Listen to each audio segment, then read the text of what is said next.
Ano, okay? John 3, fill in the blanks. John 3. Yung galing. Correct. You're correct. Sino ang vlogger ka, kuya? Oo. Ang content ko, nagsishare akong Bible verses sa mga pasahero. Totoo ba? Sige ko sa akin mga ako na John 3:16. Simulan natin doon. For God so loved the world that He gave His only begotten Son. Pero hindi ko makakapasa ako, tapos goodbye pa yung sasabihin ko. Oh, di ba? That whoever believes in Him shall not perish but have eternal Uy, life. bakit mo puso to? Hawak kita ko naman si Jati ko. Hindi naman. Grabe naman. Reminder lang to for us na meron tayong kaligtasan through Jesus.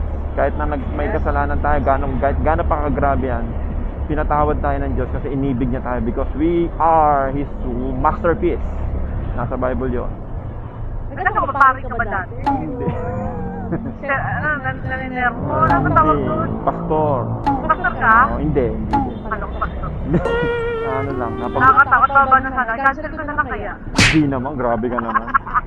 Oo, ano lang. Nag-share lang. Reminder lang to. Di naman kita share mo na.